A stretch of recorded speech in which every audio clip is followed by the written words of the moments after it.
Então, queridos irmãos, nós iniciamos a nossa reunião vibrando pela nossa irmãzinha, enviando para ela todo o nosso amor, todo o nosso carinho, para que ela seja a intérprete de Jesus para aquilo que todos nós estamos necessitados.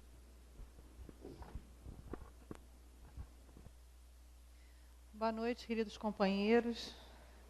É sempre um prazer estarmos aqui na casa do professor Eurípides, a minha casa espírita, a casa que eu escolhi, e acho que também fui escolhida por essa casa. Hoje nós vamos estudar o Evangelho, capítulo 5, itens 21 a 25. Esse item 21 começa falando de perdas de pessoas amadas, de mortes prematuras. Então vamos tratar de mortes prematuras. Mas antes da gente entrar no assunto morte, vamos falar de vida. Todos nós precisamos encarnar. Diz a pergunta 132 do Livro dos Espíritos, que é através... Qual o objetivo? Kardec pergunta aos espíritos, qual o objetivo da encarnação? E os espíritos respondem, é para o progresso do espírito e também para que ele possa contribuir com a obra da criação. Então a gente vê que não é uma coisa só individual. Eu vou progredir e não me importo com os outros. Não. Eu progrido, eu tenho que me importar com o progresso dos outros. É essa contribuição que a gente está fazendo com a obra da criação. A minha melhora vai interferir na melhora do outro. Nós estamos todos irmanados. Há uma fraternidade. Então, nós precisamos da encarnação para o nosso progresso e, consequentemente, para contribuirmos com a obra da criação. E a gente, falando em encarnação, a gente só pode encarnar num corpo físico. E esse corpo físico, e esse espírito, para atuar nesse corpo físico, são dois estados completamente diferentes, o do espírito e da matéria bruta. Então, esse espírito precisa aí de uma ajuda. E aí, esses mecanismos que ele se utiliza, dentre esses mecanismos está o perispírito e também está o princípio vital, a energia vital, o fluido vital. Essa energia vital, ela é já uma transformação do conhecido fluido cósmico universal, que dá origem a toda a matéria que nós conhecemos. É uma energia mais sutil, mas provém do fluido cósmico universal.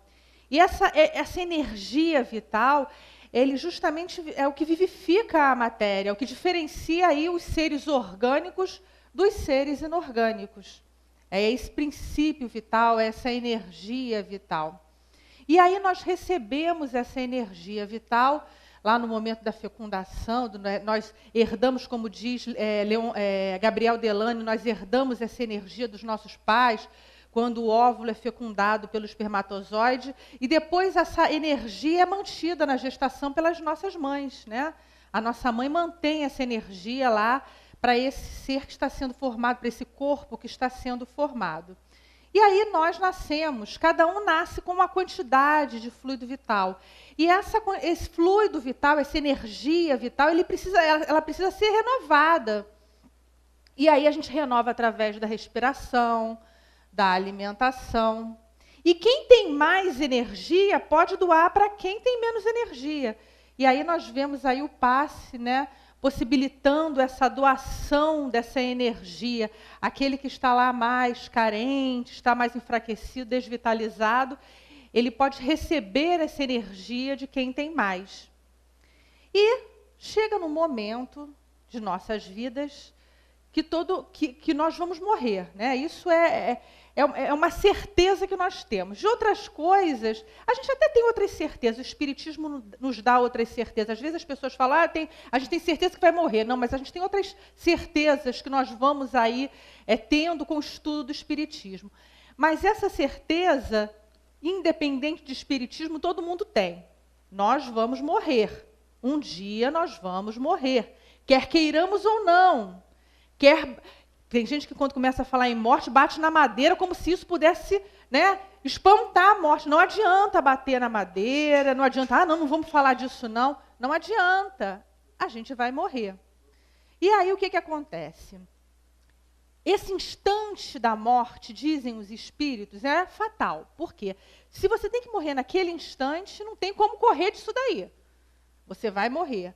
Só que André Luiz nos fala em ação e reação, que nós podemos, e a própria doutrina, né, inteira fala disso, que nós podemos adiar ou adiantar esse momento, esse instante da morte. É interessante que André Luiz, em Ação e Reação, ele vem falando que nós podemos aí prorrogar esse instante através dos nossos próprios atos de bondade, de amor. Quer dizer, se nós estamos engajados num trabalho, nós recebemos o merecimento de ter adiado esse momento da morte. Uma prece pode adiar esse momento, esse instante da morte. Nós vemos aí as preces intercessórias, principalmente das mães, em relação aos seus filhos. Quer dizer, há todo aí motivos que propiciam, né, a gente poder adiar esse momento. E a gente também pode adiantar isso daí de acordo com os nossos excessos, né? O nosso livre-arbítrio faz com que nos excedamos em certas coisas e aí acaba que a gente adianta esse instante da morte. Mas o certo é que esse instante vem para todos nós. E aí o espírito, quando aquele corpo morre, e diz Leon Denis que não é a saída do espírito que causa a morte do corpo, não. É a morte do corpo que causa a saída do espírito. Então, o espírito se vê liberto e aquele corpo lá, aquela matéria se decompõe nos seus elementos básicos, vai formar outros corpos. Essa energia também volta aí para a energia universal e vai contribuir para vivificar outros corpos. Dar vida à matéria orgânica. Então, nada se perde, há apenas uma transformação. E aí, esse momento acontece para cada um de uma forma diferente, né? São vários os momentos, né? São vários os tipos de morte que nós temos aí.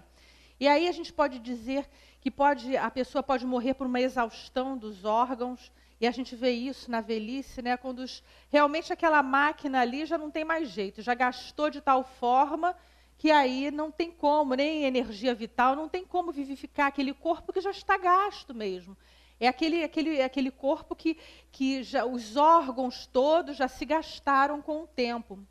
Pode haver uma lesão num órgão, que seja uma lesão que realmente leve aquela pessoa ao óbito. Pode haver um esgotamento do fluido vital, né? A pessoa, às vezes, não repõe essa energia vital e aí a pessoa acaba morrendo. Pode acontecer por uma morte, nós estamos citando aí exemplos, pode acontecer por uma morte violenta. E aqui, nessa morte violenta, é interessante a gente falar que Divaldo, no livro Nas Fronteiras da Loucura, se não me engano, que fala do carnaval, e ele vem falando lá que os rapazes morreram num acidente de carro, e aí a avó, eles sabiam lá que ia acontecer, porque nada acontece por acaso. A gente tem que gravar isso. E a avó foi lá amparar o seu neto e os outros lá, que tinham passado por um desastre terrível e tudo mais. Então, a gente tem que saber o seguinte, na pergunta 853 do Livro dos Espíritos, os Espíritos respondem assim: Deus sabe o gênero de morte pelo qual nós vamos passar. E nós também, muitas vezes, sabemos, porque a gente pede, a gente faz uma programação, as coisas não são aleatórias. A gente não pode generalizar. Mas as coisas não acontecem assim. Puxa, fulano morreu. Às vezes, aqui a gente se espanta, mas o plano espiritual já sabia disso. Já sabia. Então, não há uma surpresa aí para o plano espiritual, não. Há todo um amparo, mesmo nessa morte violenta, há todo o amparo da espiritualidade. Aquele espírito pode não perceber isso, mas há um amparo. Ninguém morre sozinho, fica lá. E a espiritualidade não sabia, aí aparece um espírito lá, e você morreu. Não é assim, não. Há todo um porquê das coisas. E nesse livro, Fronteiras da Loucura, o espírito Manuel Filomeno de Miranda, ele vem falando que no caso de mortes violentas, há mais ou menos um tempo de 50 horas para que o espírito passe pelo estado de perturbação, né? Porque realmente você rompeu ali muito drasticamente o teu laço com a vida. Então, e aqui é importante a gente falar que há uma diferença entre morte, morrer e desencarnar. Divaldo também fala nisso no livro Temas da Vida e da Morte. Morrer é um fenômeno biológico, o corpo morre. Agora, desencarnar é que são elas, né? Desencarnar é romper os laços psíquicos com aquele corpo. E nós estamos aqui aprendendo, a doutrina espírita nos propicia esse conhecimento para que a gente desencarne o mais rápido possível. Ninguém quer morrer e ficar junto de corpo físico, que não serve para mais nada. Só serve lá para adubar a terra, né? Não serve para mais nada corpo físico. Matéria não serve para mais nada. Então, ninguém quer ficar preso. Todo mundo quer ir lá para a sua colônia espiritual. Uns ainda falam, os mais humildes falam, quero ficar no nosso lar, que o nosso lar ainda é zona umbralina. Outros querem ir para regiões melhores.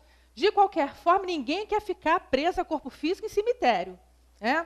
Então, a gente está se trabalhando justamente para isso.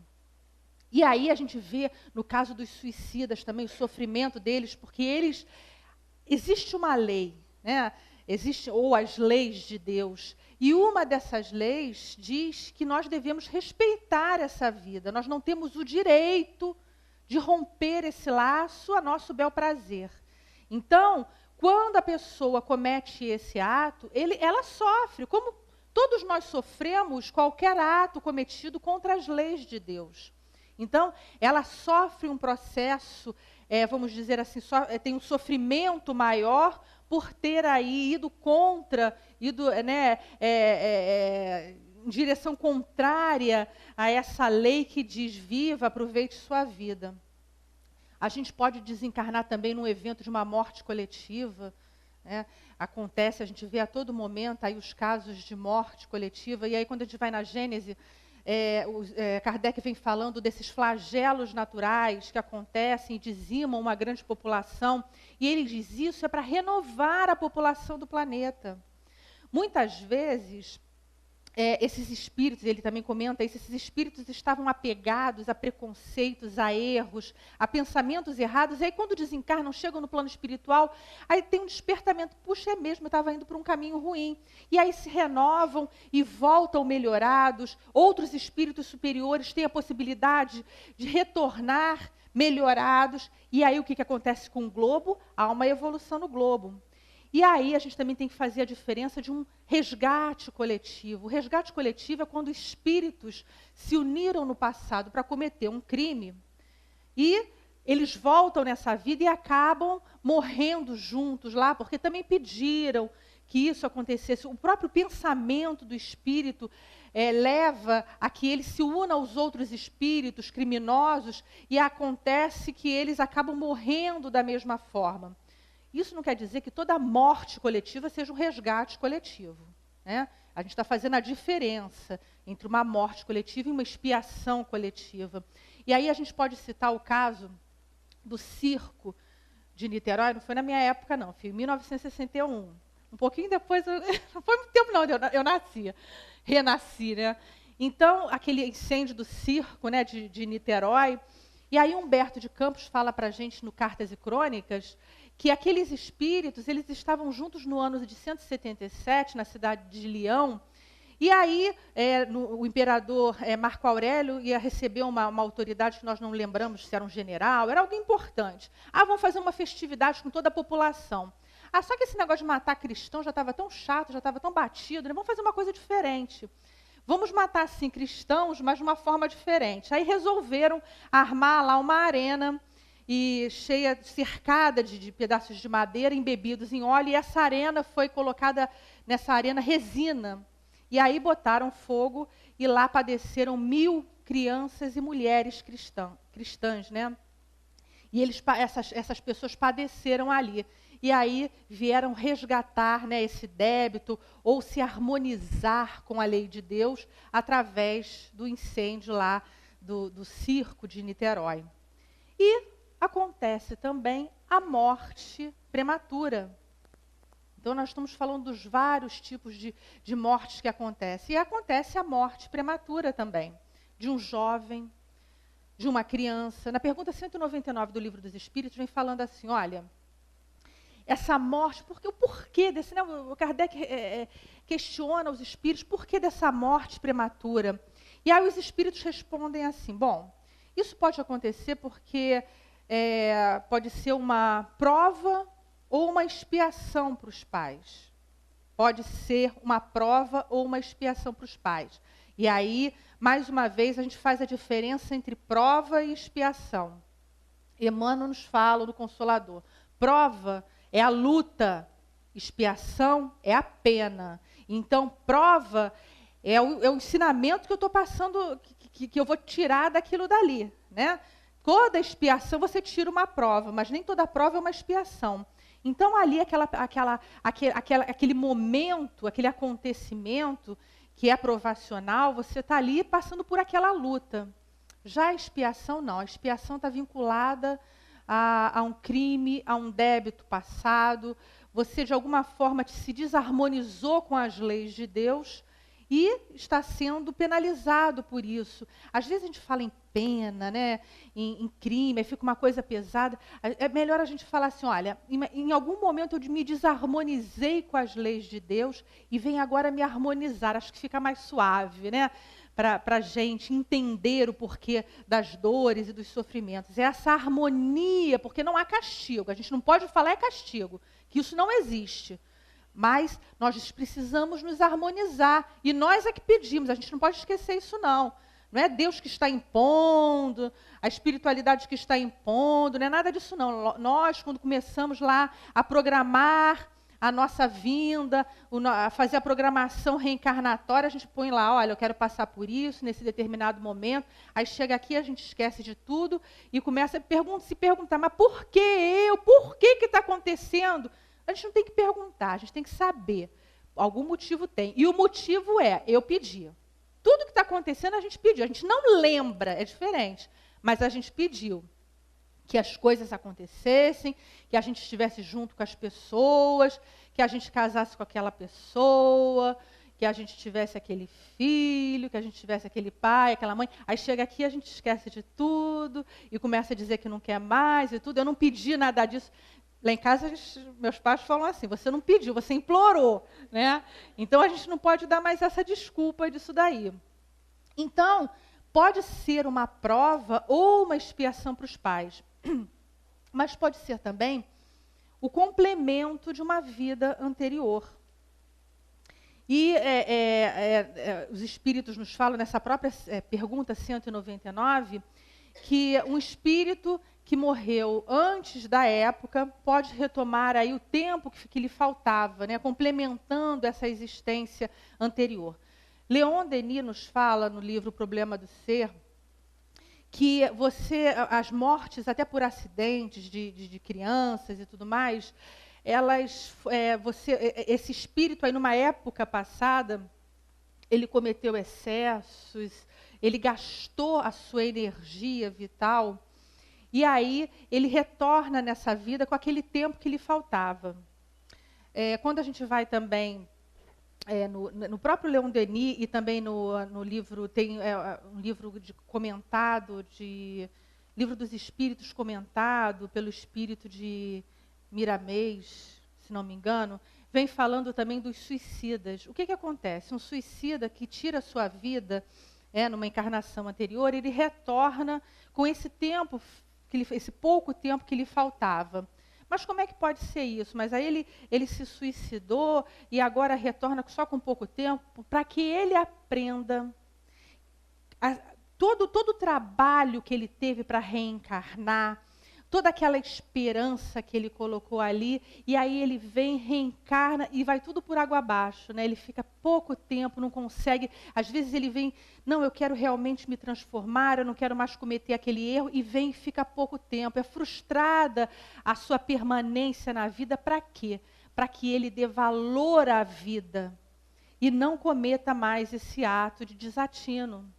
Então, a gente percebe aí que são vários os motivos desse espírito retornar à pátria espiritual em tenra idade. E aí é importante também a gente lembrar, quando a gente fala de complemento de vida anterior, de uma diferença entre complemento de vida anterior e de completista. Espírito completista não tem nada a ver com você complementar uma vida anterior. Palhano Júnior, no Dicionário de Filosofia Espírita, vem citando André Luiz no livro Missionários da Luz. E lá em Missionários da Luz, André Luiz é que vem falando desse termo, completista. E ele diz que completista é todo o espírito que aproveitou todas as oportunidades na carne para crescer.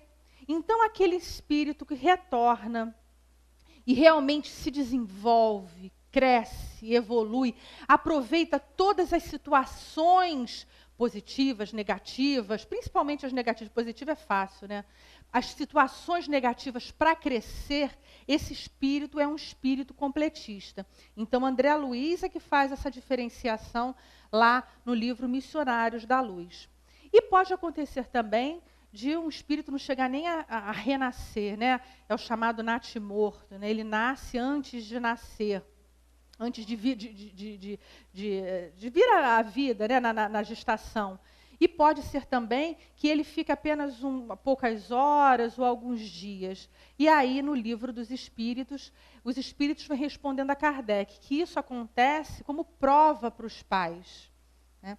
Quer dizer, então a gente vê que os motivos são vários, mas que a gente vai sair de uma forma ou de outra, nós vamos sair da vida física. Tem até uma história, a gente não lembra direito, diz que a morte ia chegar lá numa cidade, e aí ia pegar lá, não sei se era um fazendeiro. Bom, se eu estiver contando da minha maneira, me perdoem. Só sei que a morte ia chegar lá, e aí a pessoa falou assim, ele era dono lá de uma terra e tal, e falou assim, não, vou me disfarçar. Pegou o empregado da terra e se disfarçou, foi lá para a terra, começou a arar a terra e tudo mais, e o empregado ficou na posição de patrão. Aí a morte chegou e falou assim, ué, cadê o fulano? Não, ele não está mais aqui não, foi embora e tudo, você não vai mais voltar, você não vai mais encontrar por ele não. Isso o empregado respondendo, se passando lá pelo patrão, uma coisa assim, nós não lembramos. Eu só sei que a morte vira e fala assim, então vou pegar aquele dali, que era o patrão que estava justamente disfarçado lá de empregado do negócio. Então, não tem jeito, uma hora a gente vai sair dessa vida. Uma hora todos nós vamos ter que desencarnar, que morrer. E aí, como é que o espírita lida, principalmente com essas mortes prematuras, né, que são mais chocantes, que realmente tocam a nossa sensibilidade? Como o espírita deve lidar com isso? Aí, os espíritos nos falam assim, nós temos que perceber o bem, existe o bem, onde muitas vezes nós vemos o mal. Mas como é que pode ser isso? E eles respondem, olha, muitas vezes aquele espírito que desencarnou em tenridade, ele podia ir, se ele continuasse encarnado, ele ia se envolver com vícios, com drogas, ia cometer desatinos, que iam trazer muitos dissabores para a família, maiores do que realmente ele ter desencarnado em tenridade. E aí a gente começa a entender a justiça de Deus, a bondade de Deus, de ter poupado aquele espírito, de ter poder se desencaminhar e ter poupado os pais desses dissabores. Nenhum pai nem mãe quer ver o filho aí sofrendo por ter cometido desatinos. Nenhum pai e mãe quer ver filho misturando direção e drogas, e bebida. Toda hora, eu me lembro que antes do carnaval, acho que é Sandra Anenberg, não estou fazendo propaganda da Globo, não, mas é como eu vi o jornal, ela falou assim, mais uma vez, mais um ano, nós vamos pedir, tenham cuidado nas estradas, não sei o quê, olhem o carro, não sei o quê. Muito bem. Quando voltou, depois do carnaval, ela voltou com os dados alarmantes dos acidentes, das coisas que acontecem na estrada. Quer dizer, nós somos alertados a todo momento. Pai e mãe alertam o jovem a todos os momentos, né? Mas é difícil, né, de jovem escutar. Mas é um trabalho árduo, é o trabalho de educação, é o trabalho que pai e mãe pediram. Então, dizem aí que ser mãe, né, padecer no paraíso, e realmente você realmente pediu isso, essa responsabilidade. Não foi colocada assim, Deus viu aquela dali e aquele ali, eles vão ser pais, deixa eu colocar aquele espírito ali rebelde e vamos ver no que dá. Não é isso não, há todo um acordo, e os livros de André Luiz estão aí, né, os livros psicografados por Chico Xavier contam disso, desse acordo que às vezes os espíritos que têm inimizades e tudo têm que fazer no plano espiritual, e retornam aí, olha, recebe ele como filho e tudo mais, mesmo sendo difícil, mas faça esse esforço, é bom para você, é bom para ele. Então tem todo um acordo. Então a gente tem que perceber isso, que muitas vezes esse espírito está sendo poupado de tantos dissabores, esses pais, esses familiares estão sendo poupados disso, desses dissabores. Às vezes as pessoas falam assim, mas meu filho, ele era jovem, ele estava cursando faculdade, ou ele ia se formar, ele ainda não teve filhos, ele não constituiu família, ele não enriqueceu. Aí eu pergunto, vem cá, qual é o objetivo da vida? É casar, ter filhos, enriquecer, cursar faculdade, é isso? Não. O verdadeiro objetivo da vida ou os verdadeiros objetivos não são esses aí, não. Mas isso, claro que acontece. A gente não está dizendo aqui que a pessoa não deva se formar, não deva constituir família, não é nada disso, não. Isso são coisas materiais e a gente tem que se esforçar para isso. A gente está aqui, a gente tem que viver de acordo. Então, a gente tem que buscar sempre o melhor, crescer socialmente. Não há nenhum empecilho para que isso aconteça. O que nós estamos falando é a pessoa colocar isso, esses exemplos como os únicos objetivos da vida. Se lamentar por isso. E não é isso. Nós viemos para crescer. Olha lá que a pergunta 132 fala. Para evoluirmos moralmente, espiritualmente. Nós não vamos para o plano espiritual e vamos chegar lá com um caderninho falando assim, olha, quanto é que você ganhava por mês? Não tem isso no plano espiritual. Eles vão perguntar, o que tu fez de bom nesse mês? E aí a gente se pergunta, se eu desencarnasse agora, o que eu ia dizer? O que eu fiz de bom? Eu tenho mais créditos aí ou débitos, junto à espiritualidade? Então, essa é uma pergunta que a gente tem que se fazer. Então, nós temos que realmente compreender qual é o objetivo, o porquê de nós estarmos aqui. Não há impedimento para a espírita de nada. Não há impedimento para nada. Nós temos uma doutrina que nos ensina, nos encaminha, mas ela não diz, não faça. Não, você tem o livre-arbítrio, você pode fazer, até cometer erros, é o que a gente faz, vive fazendo. Mas ela te explica, ela te dá, olha, não siga esse caminho porque não vai ser legal para você. Então, nós temos que entender que nós podemos ter uma vida financeira melhor, podemos ter conquistas, podemos ir a shopping, podemos nos vestir. A gente estava até falando disso lá no núcleo, que às vezes a pessoa pensa que entra para a casa espírita e a primeira impressão, não, agora eu sou espírita, eu tenho que ser humilde. E aí passa a andar em andrajos, ou com aquela roupinha, achando que não, aquele lá, que maravilha, ele é tão humilde. Não é nada disso, não. Chico Xavier usava peruca, por quê? Porque ele achava que ele tinha que se apresentar bem. Então, meus amigos, não é isso que vai ser contado, é o que se passa dentro de nós, dentro dos nossos corações. A saudade sempre existe, não adianta a gente dizer, e não pensem que é fácil para a espírita, quando desencarna, essas mortes prematuras. Não é fácil, não. É doloroso? Sim, é extremamente doloroso. Mas nós estamos aqui para entender o porquê. A gente não está aqui só para escutar, é isso, muito bem, e vou me comportar de outra forma, da mesma forma que eu estava me comportando. Não. Nós estamos aqui para entender, compreender o processo, e a partir daí tomarmos outra atitude. Então as saudades existem, é evidente. A gente chora, claro, espírita não fica lá, não vai para enterro e fica lá, não vou soltar uma lágrima, não posso chorar. Não, chora, sente saudade. A gente até permite, a gente fala assim, puxa, é até permitido para a espírita ter assim, pelo menos nesse primeiro momento aí, ficar meio de mal com Deus, E é o que acontece, às vezes a gente fica meio de mal com Deus, mas daqui a pouco a gente fala, não, poxa, Deus não tem nada a ver com isso. Deixa eu ficar de bem de novo.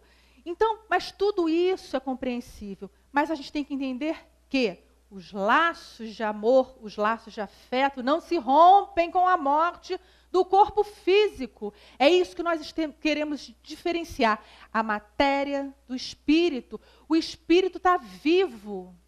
E muito vivo.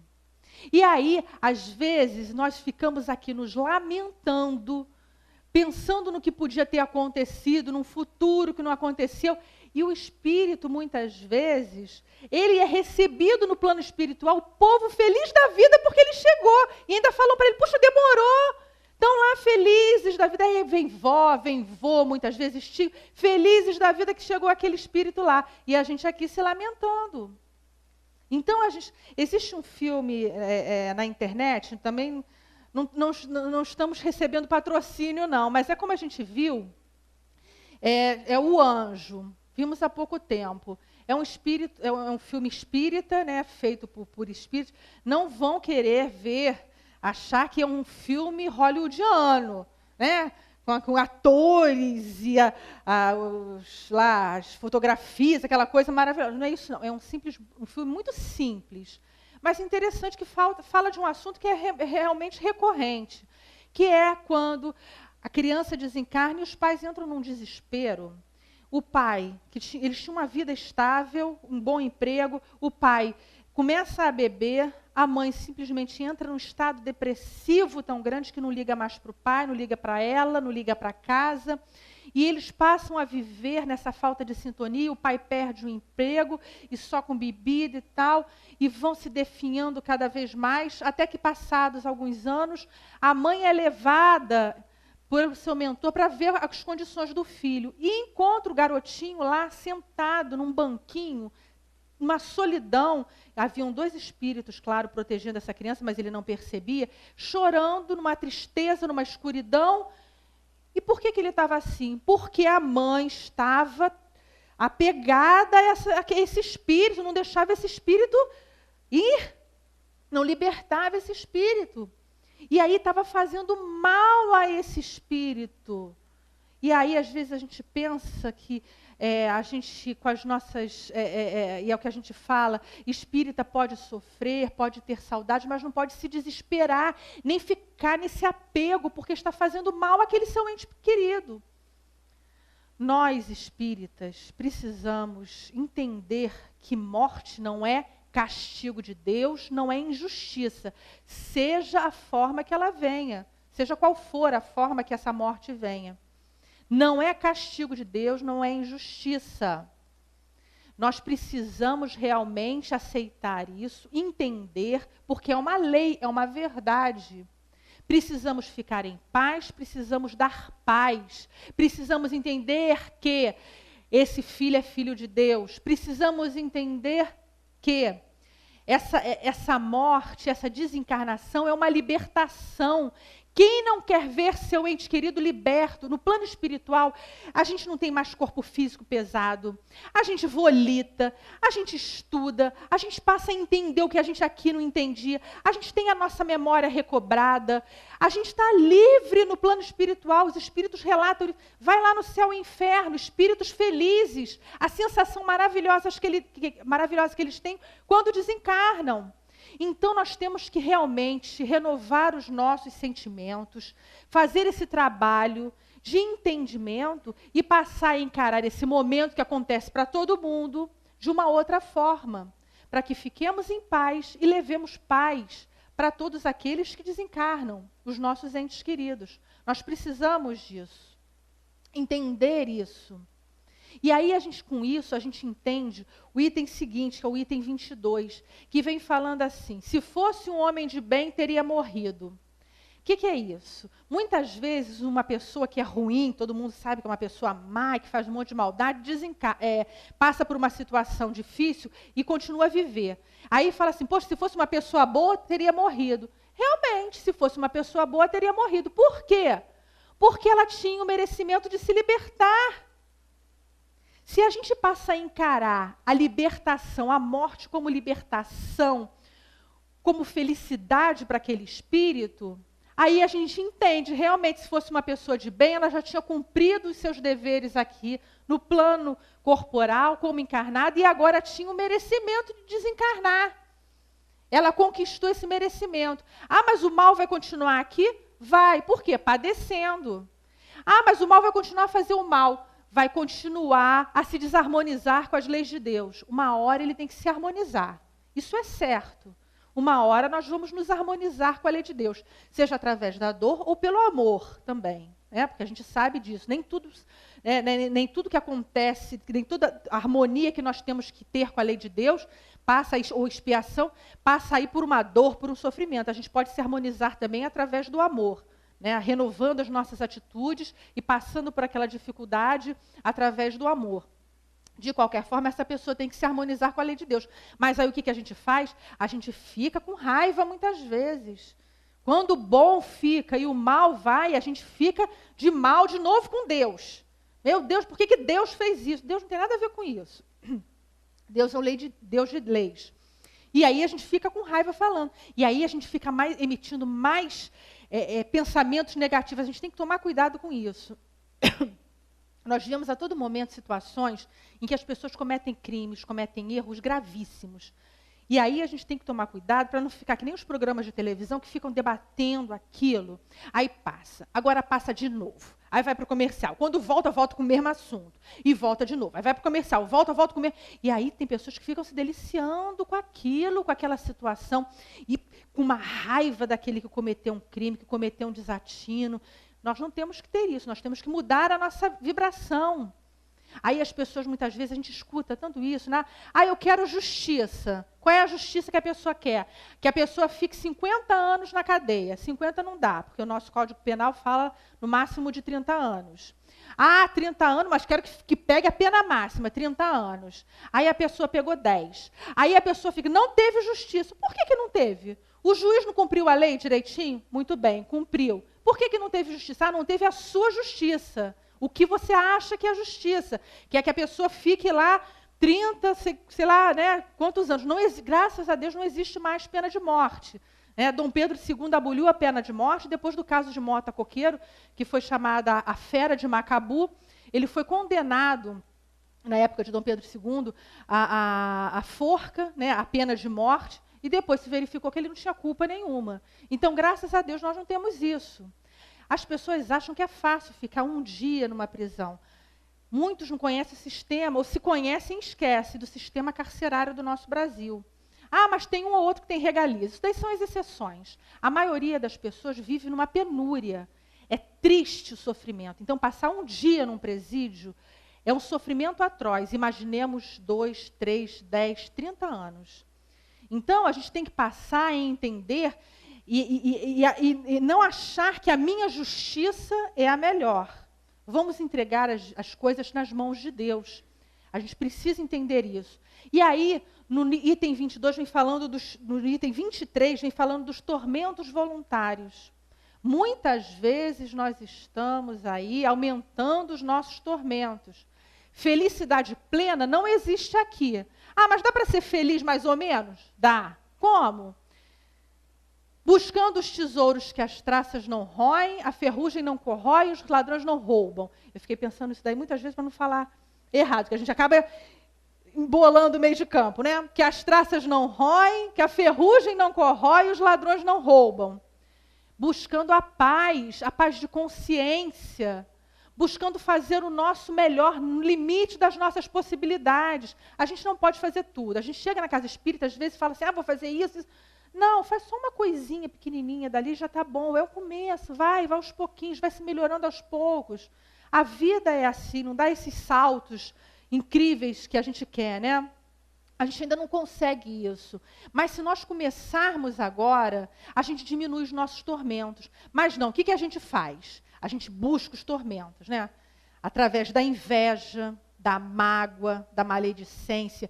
Aí quantas vezes a gente perde o sono? A gente está cheio de problemas reais. E a gente perde o sono pensando num vizinho que conseguiu comprar um carro melhor que o meu.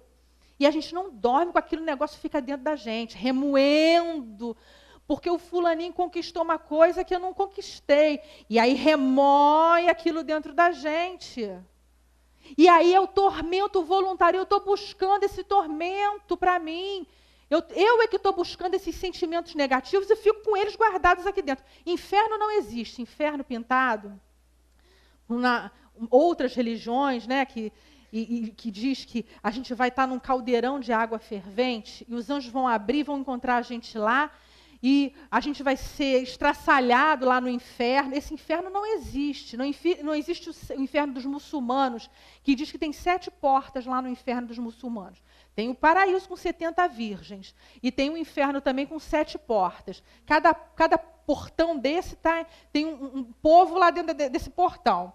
E os cristãos têm um espacinho, um desses portões está reservado, aos cristãos, né? Então nós vamos para lá, né? Se nós acreditássemos aí, né, nesse inferno dos muçulmanos, teríamos o nosso lugar reservado lá no inferno, lá segundo lá os muçulmanos falam.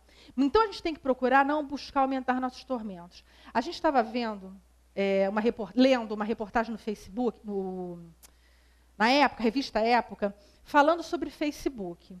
E isso realmente me fez pensar. E eu estou passando para vocês, para que vocês pensem também. Facebook é bom?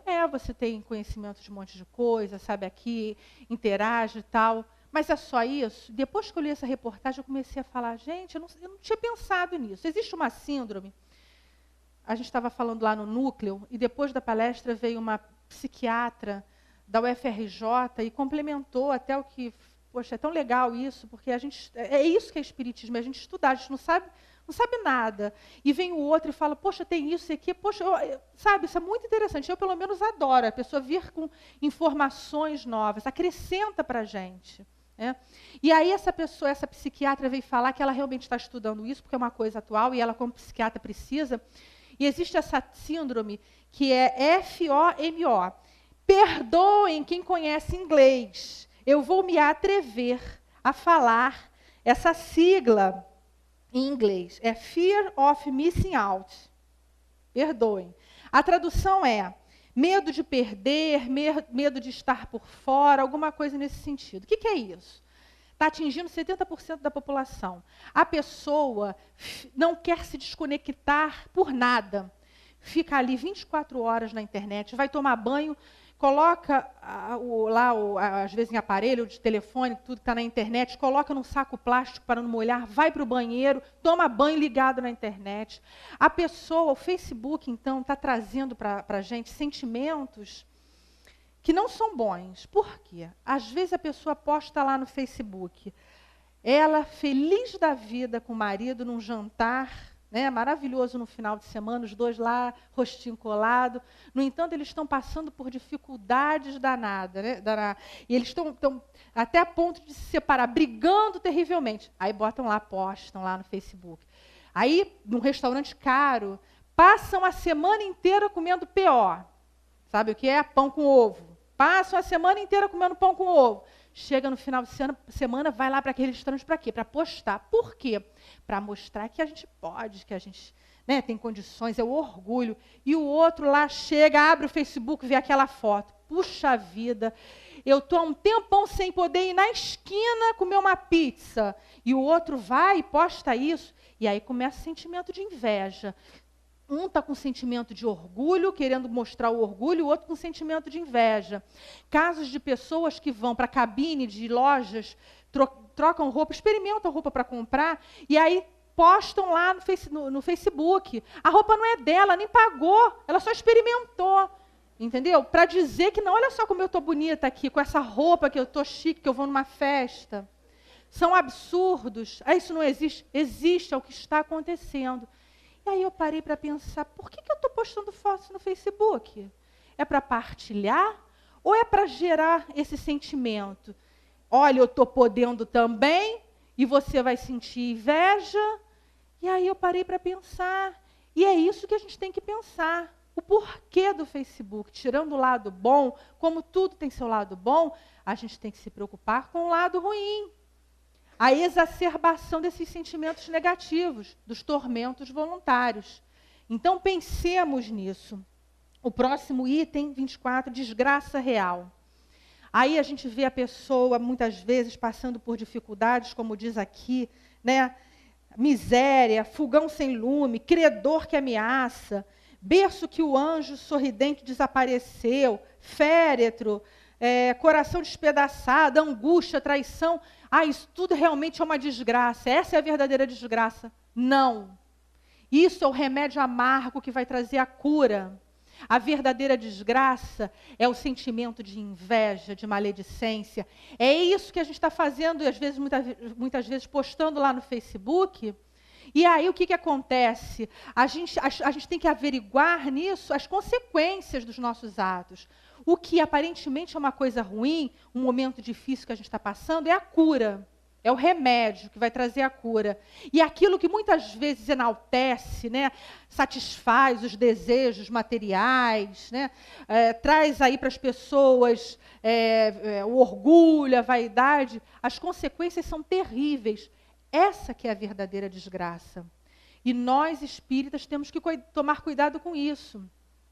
Existe também na internet, e realmente a internet é a fonte de informação que nós temos atualmente, por isso que a gente cita, realmente é um avanço tecnológico, e a gente tem que usar, como tudo na vida, com cuidado. A gente encontra coisas maravilhosas na internet também, né? Não pensemos nós que é um bicho lá, não vou entrar em internet, em Facebook. Não é isso não. É o equilíbrio que nós temos que ter em todos os setores da vida. Existe também um caso de um palestrante. Outra vez vou pedir licença para vocês para falar o nome dele em inglês. Eu acho que é isso. Nick Vujicic. Não sei se é isso o nome. Vujicic, uma coisa assim. Bom, ele nasceu sem os braços e sem as pernas, só o tronco. E ele vive feliz da vida. Ele faz palestras otimistas, falando para as pessoas, para as crianças, para os jovens, para os adultos, e as pessoas se emocionam. E quando a gente assiste uma palestra dele na internet, realmente ele leva isso para as pessoas. Ele passou por tristeza, por vontade de se matar. Ele até fala, olha, eu pedi para os meus pais, quando eu era menor, para me botarem numa banheira, porque eu queria relaxar. Ele queria se matar, na verdade. Só que a banheira só tinha 10 centímetros de água, nem isso ele conseguiu. Porque ele não conseguiu se afogar em 10 centímetros de água.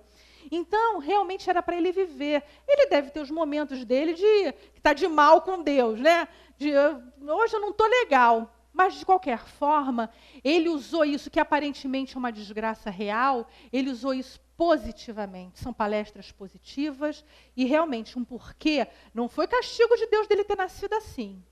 E ele está aproveitando essa oportunidade, como todos nós devemos aproveitar. E o último item é a melancolia. Algo que a gente deve se preocupar, deve tomar cuidado para que não aconteça com a gente. Que é a melancolia? É a tristeza, é a apatia, é a falta de vontade que surge no espírito e se reflete no corpo físico. Por quê? Porque a gente sabe que tem uma vida plena no plano espiritual esperando para a gente. A gente sabe que tem a liberdade no plano espiritual. Eu não estou dizendo aqui que a gente fique assim, quero morrer amanhã, não é isso, né? A gente tem que aproveitar essa oportunidade, aí é a gente entender, né? É claro que a gente está aqui, aproveita o máximo que a gente pode e tudo mais, mas a gente sabe também que a liberdade, a verdadeira vida é no plano espiritual, é o espírito. Isso daqui, carne, matéria, transitório. Então, a gente sabendo disso, a gente se entra numa depressão, porque a gente não consegue partir para o plano espiritual e ver tantas dificuldades aqui, tantos desgostos, tanta coisa.